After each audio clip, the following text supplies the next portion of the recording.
ईसा मसीह वैष्णव थे, ऊर्ध्वपुंड लगाते थे। तो इस बात को पुष्ट करने वाली जो प्रतिमा है जो रोम में है, ऐसा पूरी शंकराचार्य जी बता रहे हैं, तो इस प्रतिमा की उपस्थिति का बोध उन्हें कहां से हुआ? आप गौर करेंगे तो ये सारे बयान 2022-23 के आसपास के हैं।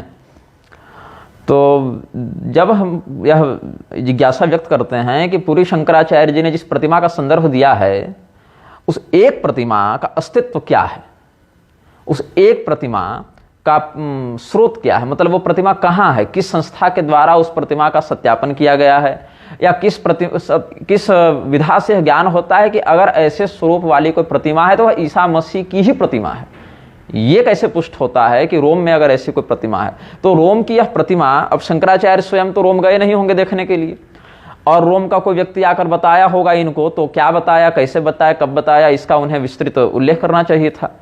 साथ ही कौन सी संस्था उस प्रतिमा की देखरेख कर रही है, और जो बात रोम के लोगों को भी शायद ही पता हो, आपको कैसे पता है? अब दिव्य विधा से यदि आपको ये पता है कि रोम में वो प्रतिमा है, तो यह प्रश्न उठता है कि ईसा मसीह तो यहूदी के रूप में पैदा हुए, उन्होंने अपने जितने उपदेश बाइबल में दिए हैं वहां पर कहीं भी इस बात का उल्लेख स्वयं ईसा के मुख से क्यों नहीं मिलता है कि मैं वैष्णव हूं, मैं विष्णु का उपासक हूं, मैं ऊर्ध्वपुंडधारी हूं? यह भी एक चिंतनीय विषय है।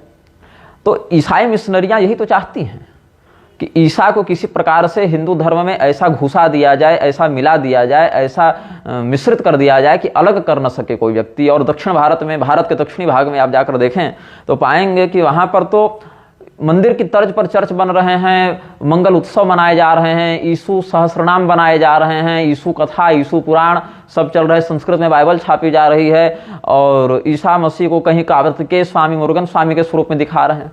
अब मैं बताता हूं ये ऊर्ध्वपुंड वाली प्रतिमा का सत्य क्या है। जब हमने आज की भाषा में कहें तो फैक्ट चेकिंग जब इसकी की, तो एक व्यक्ति मिले, राकेश कृष्ण सिंह। ये एक ट्वीट करते हैं 14 दिसंबर 2021 अपराह्न 3:46 पर इनका ट्वीट आया है, जिसमें एक चित्र है ईसा मसीह का। ईसा मसीह के उस चित्र में ऊर्ध्वपुंड लगा हुआ है, वैष्णव तिलक, श्री तिलक लगा हुआ है, और इसमें चेतावनी लिखी हुई है कि what's going on, tilak on the forehead of Jesus after trying 1000 years with Nasrani Jesus, they are trying Vaishnav Jesus. Missionaries should understand that no amount of lipstick can make this fake historical character look appealing.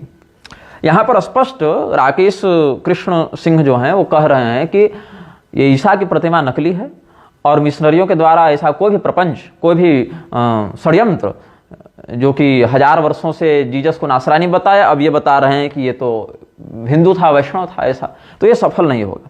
अब लोगों ने क्या किया है, इस चित्र को उठाकर पूरी शंकराचार्य जी को दिखा दिया, लेकिन केवल चित्र दिखाया, कह दिया होगा कि गुरुजी ये प्रतिमा देखिए रोम में मिली, और पूरी शंकराचार्य बोल बैठे होंगे कि अरे ये तो जीसस है, जीसस है तो वैष्णव था भैया।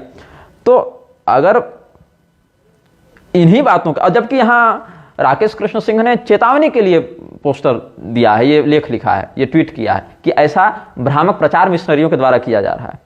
तो मैं तो गूगल में खोजूं तो मुझे ईसा मसीह का एक चित्र मिला जिसमें वो त्रिपुंड लगाए हुए हैं, और अगर मैं यह कह दूं कि रोम में एक प्राचीन प्रतिमा है जहां ईसा को त्रिपुंडधारी दिखाया गया है, और शक्ति, जैसे कुमार कार्तिकेय शक्ति हाथ में धारण करते हैं वैसे धारण किया हुआ है इसने, तो क्या ईसा मसीह को तुम शैव मानोगे? और एक वीडियो मुझे और मिला जिस पर कोई कह रहा है तांत्रिक Christianity and the Bhairav nature of Jesus Christ. अब तो जीसस क्राइस्ट को पहले वैष्णव बताया गया, जीसस को बाद में फिर अभी इस प्रतिमा के दूसरे चित्र के आधार पर शैव बता देगा कोई व्यक्ति, अब उसको शाक्त बता रहा है। मतलब यहूदी था जीसस, उसको छोड़ के सब बता दिया जा रहा है कि जीसस क्या था। जीसस यहूदी पैदा हुआ, यहूदी मर गया, लेकिन उसको यहूदी नहीं बताना, उसको बताना है कि नहीं भैया तुम वैष्णव थे। तो कह रहा है नहीं भैया तुम शैव थे। फिर कह रहा है अरे तुम तो भैरव हो, साक्षात भैरव स्वरूपी हो, भैरव हम शिवो हम वाले मूड में चल रहे हो गुरु चरण रतो हम भैरव हम शिवो हम, तो तुम तो तांत्रिक स्वभाव है तुम्हारा, तुम भैरव हो साक्षात। तो अनुज्ञाम दातुम अर्हसि कह के चरणों में लौट जाओ, फिर भैरवाय नमस्तुभ्यम अनुज्ञाम दातुम अर्हसि कह दो उसको। बात ऐसी है। अब इसमें जब हमने विरोध किया तो पूरी शंकराचार्य जी के कुछ अत्युत्साही चेले उम्र में हमसे वरिष्ठ हैं, लेकिन बुद्धि पता नहीं नवजात शिशुओं के बराबर भी है कि नहीं, इतना कुतर्क करने लगे। अब देखिए, पूरी शंकराचार्य जी ने तो मात्र इतना ही कहा था कि ईसा मसीह वैष्णव था। प्रतिमा जो रोम की है वो भी सत्यापित नहीं है, बल्कि जहां से ये फोटो इन्होंने लिया है, जहां जिस प्रतिमा का संदर्भ दे रहे हैं, वो प्रतिमा नकली है, फेक है, जबकि उसके लिए तो लोगों ने चेतावनी जारी कर रखी है कि इस बात पर भरोसा मत करो। लेकिन क्या है, भारत में आप नजर घुमाकर देखें तो कोई ऐसा चेला नहीं जिसके गुरु उस चेले के लिए भगवत प्राप्त न हो, सर्वज्ञ न हो और आलोचना से परे न हो।